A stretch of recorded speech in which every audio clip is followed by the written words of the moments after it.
Good morning, South Carolina.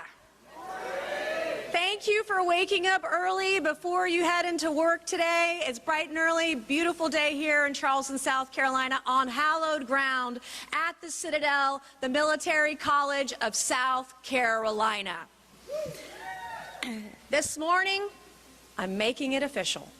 I am running to be your governor of the great state of South Carolina. There we go, baby. South Carolina first. I want to thank Kevin Cunane, who is a 9/11 first responder, firefighter in New York. When he came up here, he was there on 9/11 on day one. So thank you, Kevin, for your service to your country. And the Cesura family. When I met the Cesuras and Sweet Tanner, who was run over by that vehicle on Sullivan's Island, that family brought me to tears. And that's what this is about. It's not about me. It's about the people of South Carolina. I didn't come to join the club. They don't want me, and I don't want them. I came to hold the line. They said, stay quiet. I spoke up. They said, sit down. I stood up. They said, play nice. And I fought back. South Carolina is tired of politicians who smile for the cameras, lie to your face, and then vanish when it's time to lead. I'm not one of them. I'm running for governor because South Carolina doesn't need another empty suit. It needs a governor who will fight for you and your values. South Carolina needs a governor who will drag the truth into sunlight and flip the tables, if that's what it takes.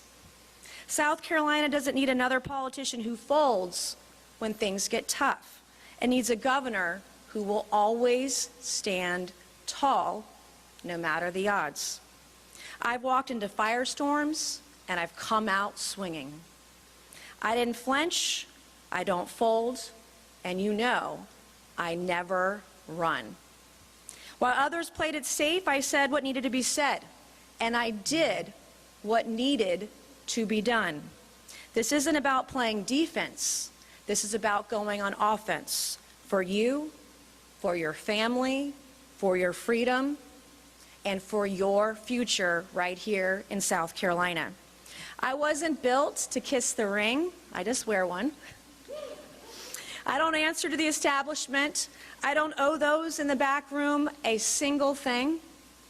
I answer to the people, and the people, let me tell you, are fed up. I've been all across the state of South Carolina over the last couple of months, and the people are fed up.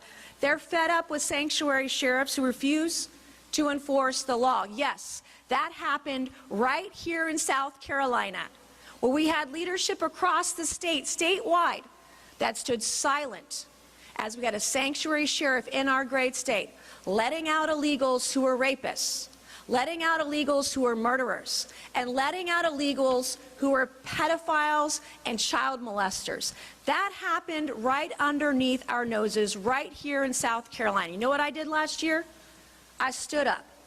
I spoke out. I basically ran against the sheriff, and the good people of Charleston County, right where we are today, you voted in a new sheriff who on day one started working with ICE. You did that. They're fed up with statewide officials who always stay quiet, the ones who say nothing, do nothing, and stand for nothing. They're fed up with violent criminals getting a slap on the wrist while good law-abiding citizens get ignored. They're fed up with schools that push politics instead of reading, writing, and arithmetic. They're fed up with weak leaders who talk tough on TV, then cave when it comes time to vote. Caving is what got us into this mess. I will never cave. I came to draw the line today and hold it. And we will do this together. So before I tell you where we're going, let me tell you where I came from. My dad was a retired Army general. My mom, who's here this morning with her shades on, looking good, Mama, She's a retired school teacher. She actually taught at the school that I dropped out of. And I made one of the worst decisions of my life, to drop out of school at the age of 17. And my parents didn't coddle me. They said it to me straight. They said, if you're going to stop going to school, you have to start going to work. So I took a job at the fine dining establishment known as the Waffle House. There we go, my Waffle House people. Denny's was a little too highbrow, right, Mom? Exit 203 in Ladson. My first job, I learned how to work hard. And while Waffle House was an important part of my journey, it would not be my destination.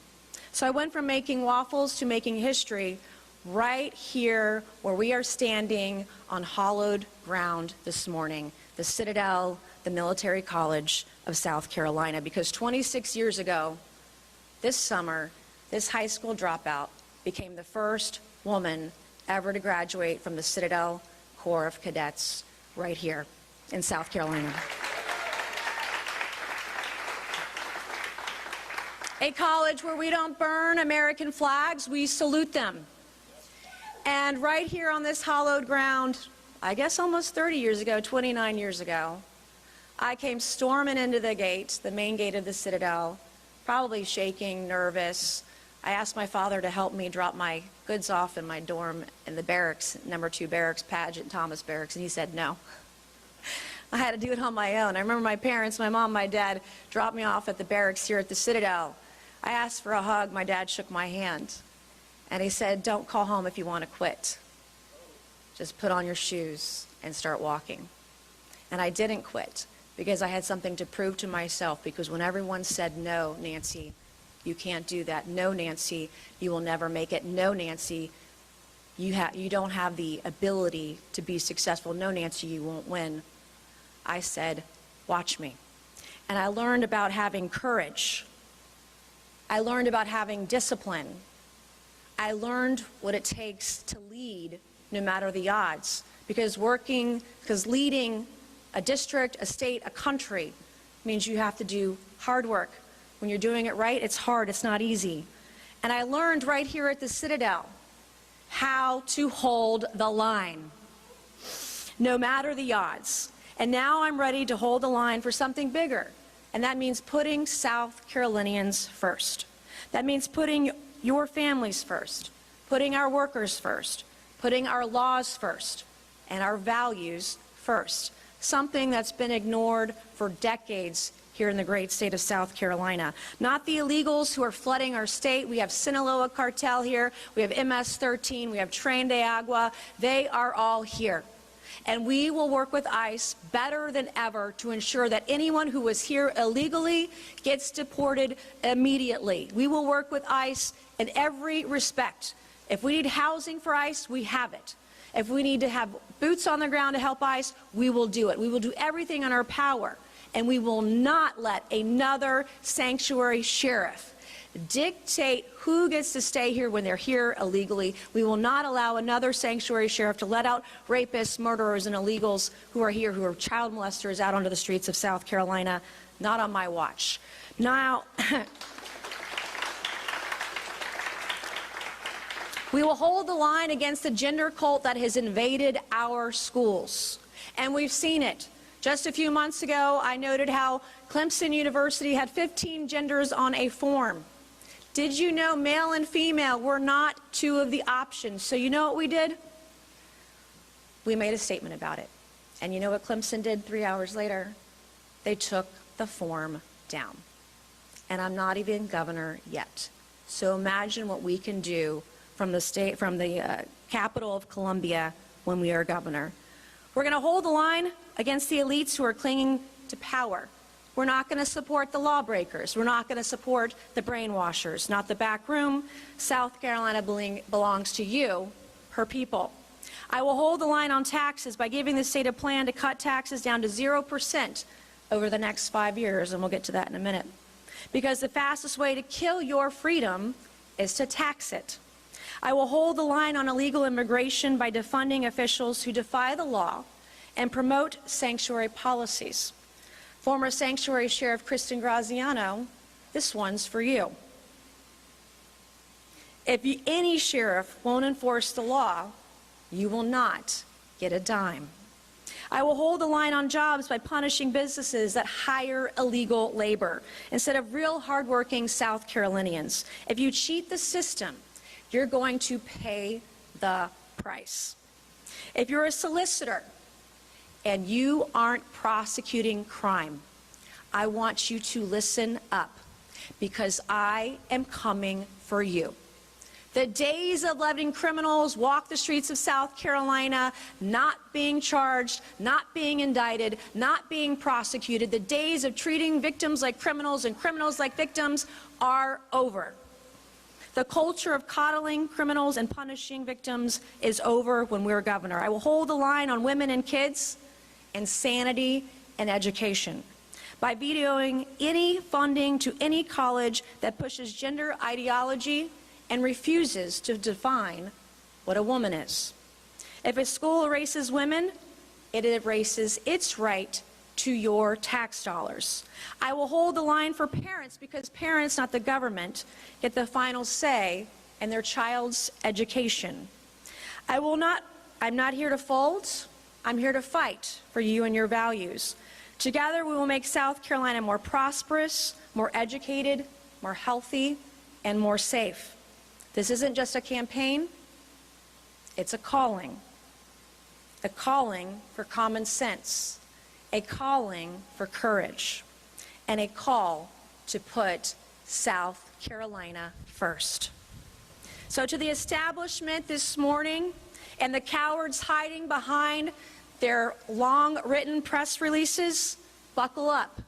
To the radical left, brace yourselves. And to the great people of the great state of South Carolina, help is on the way.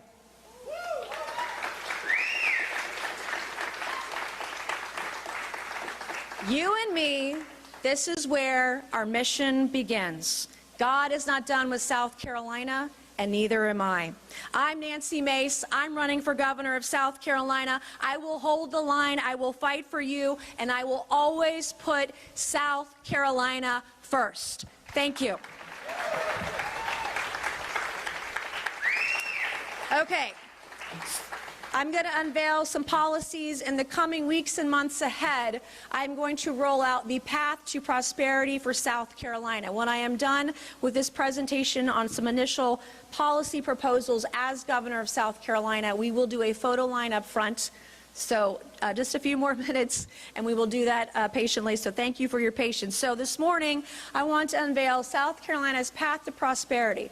Number one, you all know firsthand that we pay the highest state income tax in the Southeast. Every year, your state legislature says, oh, we're going to cut 1/10 of a point, 2/10 of a point. We're still at 6% or higher in the state income tax.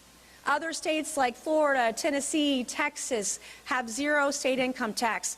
North Carolina and Georgia, as you can see in this map, are not far behind. Everybody, including Mississippi, are on the fast track to 0% state income tax. There are a couple different ways we can do this, and I will propose more than one way to go to 0% income tax over 5 years. The first thing I want you to know is that South Carolina's state budget is just over $40 billion a year. And there are three different buckets that spending goes into. One is called the general fund. The general fund has been increasing in spending year over year without any pauses or controls in place to give your money back to you in a permanent tax cut. So the first proposal that I have is to freeze the government, the general fund spending at around $11.6 billion. So that would be around 2022 to 2023 fiscal year for South Carolina. If we were to just freeze the general fund spending, and if revenues continue to grow, this at fiscal year 24-25, we expected $13.2 billion. If they continue to grow at this level, we can reduce and give back enough money from the general fund as a permanent tax cut to residents to reduce the state income tax to 0% in 5 years. Now, if we need to accelerate that, we can also look at earmarks. The state has looked at earmarks pre-COVID. Earmarks were around $30 million in 2019. Now, most recently, you can see on the chart here, earmarks in the 2023-2024 fiscal year were $700 million. So if we take a look at I mean, I want to get rid of earmarks, but let's just say we take half of earmarks annually and we don't spend them.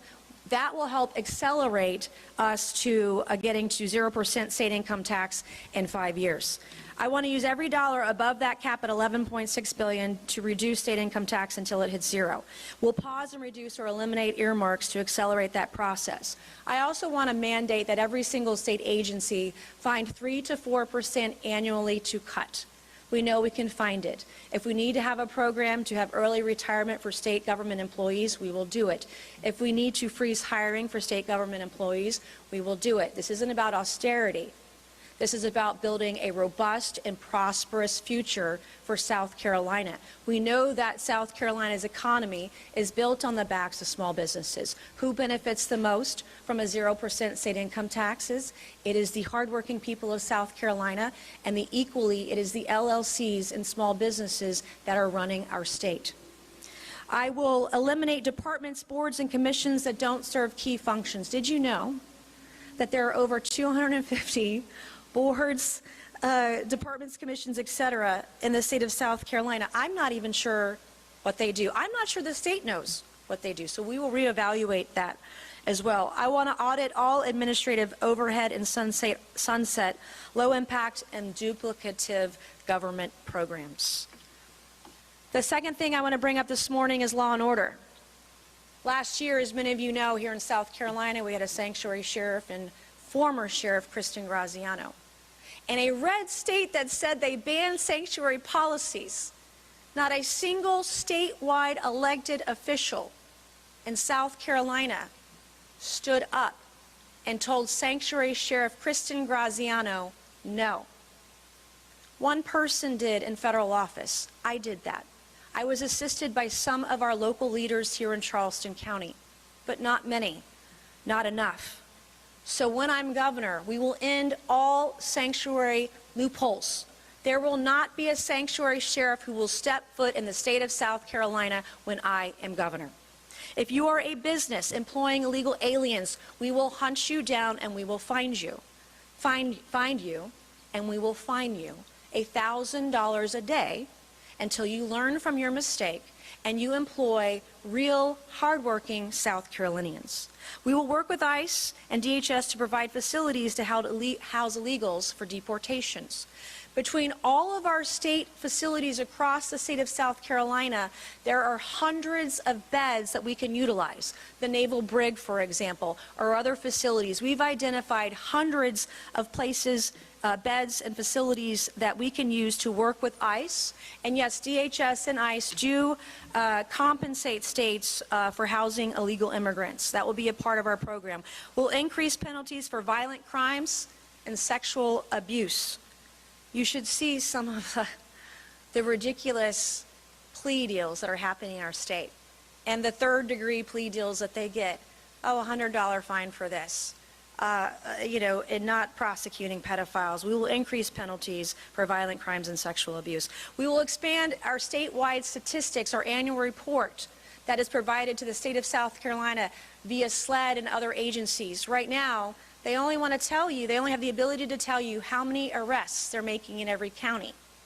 That is going to change when I'm governor, because you have a right to know not only how many arrests the state, local, county, municipalities are making for what crimes, you have a right to know how many indictments were made out of those arrests and how many were prosecuted. You have the right to know how many convictions there are in this state. You have the right to know what the sentencing is.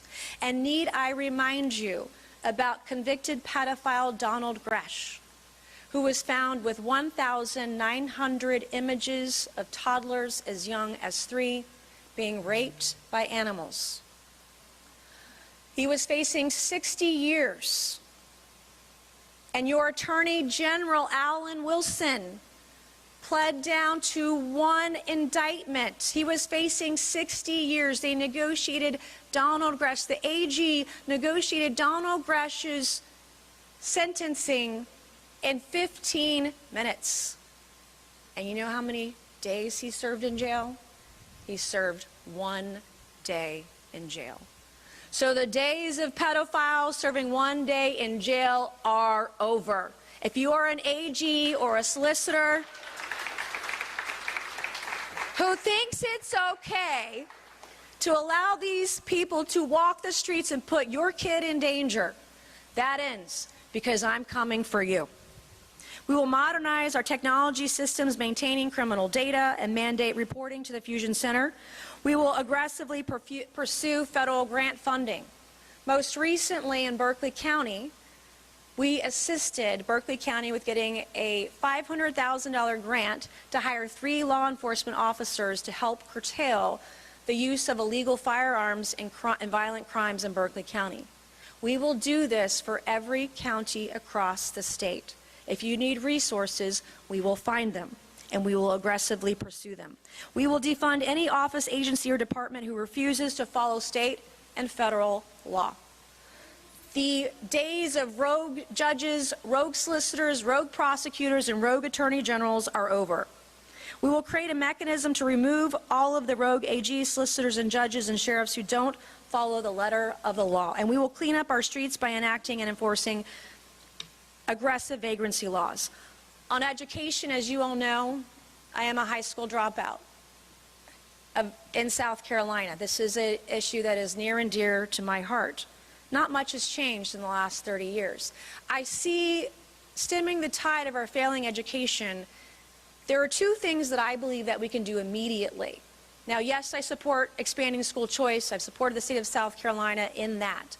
But there are 2 things we can immediately do on day 1. Number 1, we need to focus on literacy. So if a child cannot read or write in the 3rd grade, they don't go on to 4th grade. Now, we have some policies in place for this now, but it's not mandatory. As governor, I would make it automatic and mandatory, and I would narrow down the exceptions for our students who cannot read and write by 3rd grade. And if they can't read and write by 3rd grade, they will be assigned a reading mentor, and they'll be required to read 90 minutes a day while they're at school. Whatever it takes so those young children can get to 4th grade and graduate. Because if they're not ready by 4th grade, they will not be ready by middle school. And if they're not ready by middle school, they will not be ready by high school. We as a state are about 24th or 25th in the nation in what we spend per student per year across the country. And we were still almost dead last in outcomes. We are behind Mississippi. They have run circles around South Carolina for the last 7 years, and they're beating us in this. We cannot be last in education because we are the 10th fastest growing state in the country right now, and we have so many jobs that are opening up in South Carolina. These jobs are being imported to people from outside our state. I want to have the best South Carolinians with the best degrees, the best certifications, the best qualifications to take the best jobs in the state of South Carolina. The second piece to my education plan is that we need to have a real bona fide, we have a little one right now, degree. I want to see 2 tracks for high school diplomas. The traditional track for the traditional student who's going to go on to a 2 or 4-year degree. But we need a second, more well-defined track with greater requirements that if a student isn't going to make it to college, that they make it to get certified in a vocation, whether that's plumbing, carpentry, as an electrician or a welder, or getting their CDL, or getting their cosmetology degree. If you are certified in a trade and you are ready for work the day after you graduate from high school, you should be qualified to get a high school diploma equivalent to your vocational training and certification.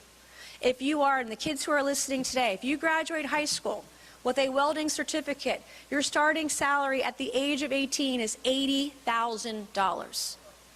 If you get your commercial driver's license certification at Trident Technical College or any community college or in high school and you're ready to drive, as a commercial truck driver, your starting salary in some places of South Carolina is $80,000 a year.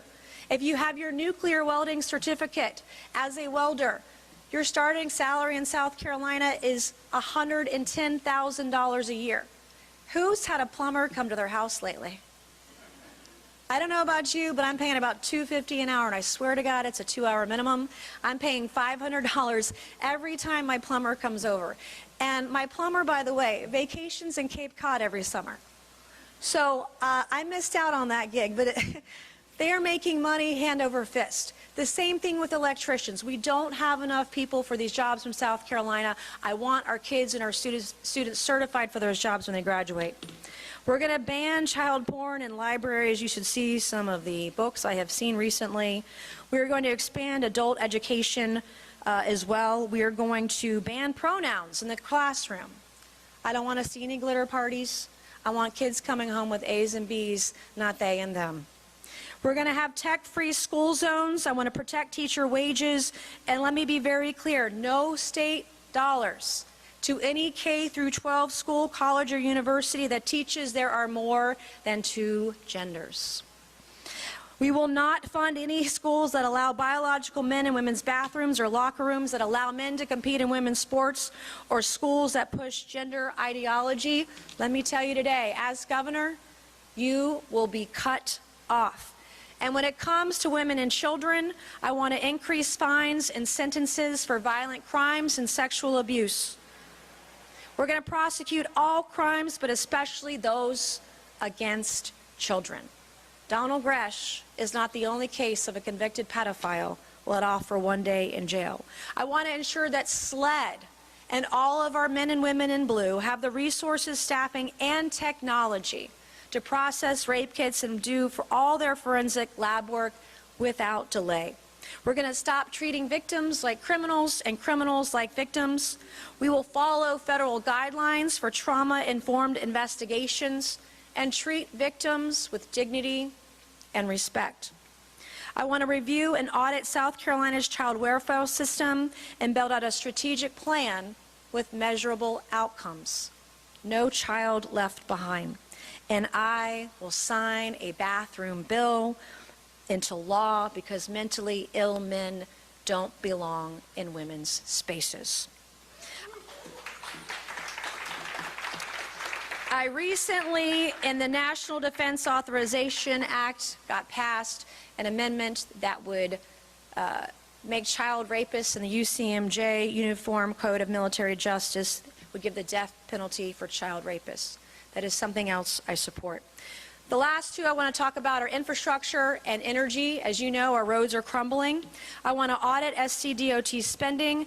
I want to aggressively pursue federal grant applications for infrastructure. What the media won't tell you, they want to write articles about my memes and my pajamas, but they won't tell you I'm actually in the top 1.59% of members of Congress who write policy and legislation.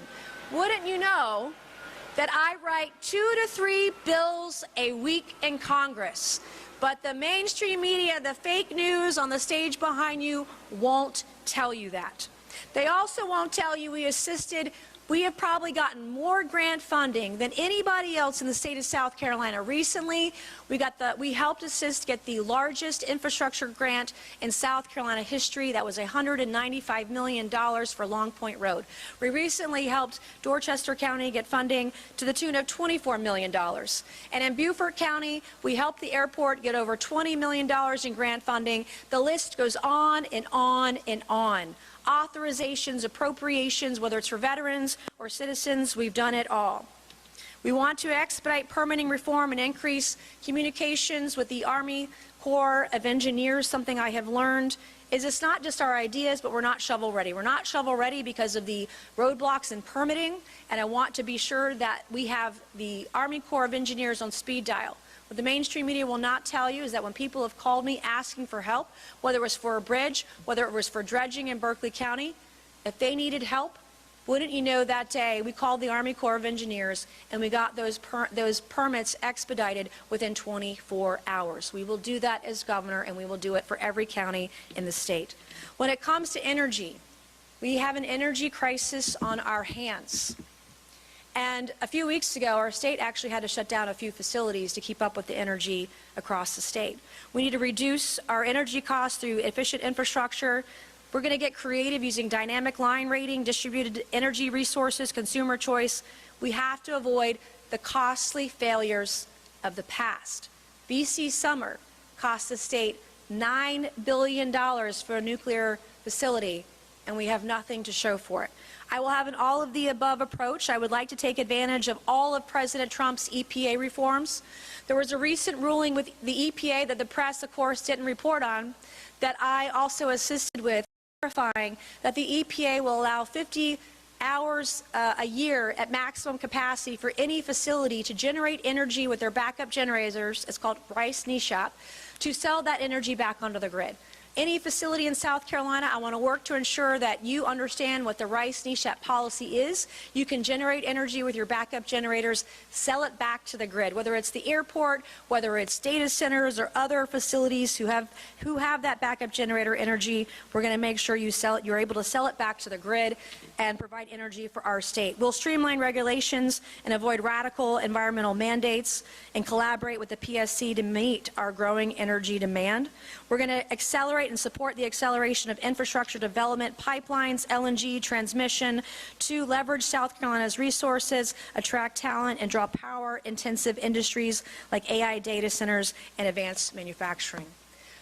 In the coming weeks and months ahead, we'll be rolling these policies out, white papers, etc.